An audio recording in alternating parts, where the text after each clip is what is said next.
näitus oli meil selline näitus, kus olid ainult abstraktsed tööd koos, siis see on nüüd esimene näitus tegelikult.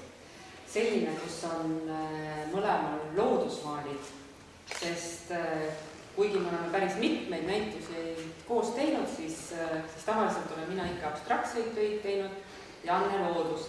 Siis nagu näha on, siis seekord on Anne väikse vimka lisanud ja pannud ka hoopis ühe abstraktse töö siia seina peale. Ja minul on siis kõik loodused, sest mõtlesin, et tuleb natukene ka muuta enda sellist maalikäsitlust ja katsetada ja proovida.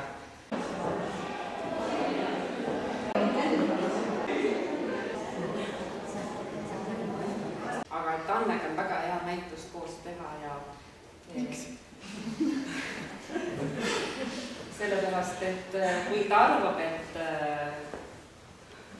mina võib-olla toetan seda rohkem, siis tegelikult Anne toetab mind just näituse avamise ja korraldamise poole pealt vaimselt väga palju ja seetõttu on väga hea sinu koos.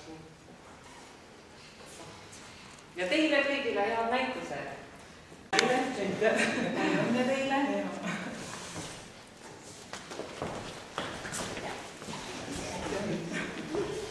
Kuna suuremad tead on abstraktsed tööd, Rutil niikuinii ja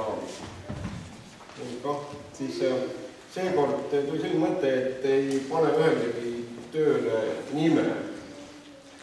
Et olen mõelnud selle viimasel ajal selle abstraktse maalipunkti peale, et sa võid ju selle niidi otsakese kätte anda selle tööle nimetusele andes, aga ei pruugi.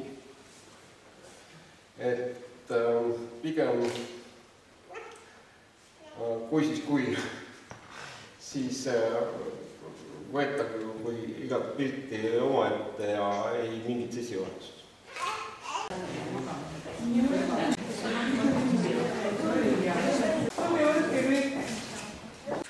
Mis ma oskan lisada?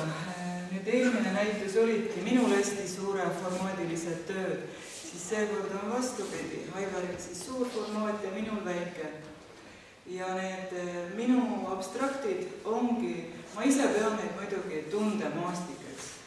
Ja need ongi siis tehtud mul 86, mõnel on aasta näha, üks autoportale ongi 86.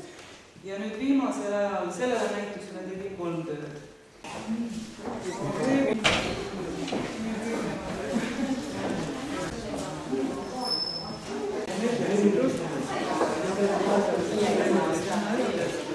Mul oli paar päris selged, et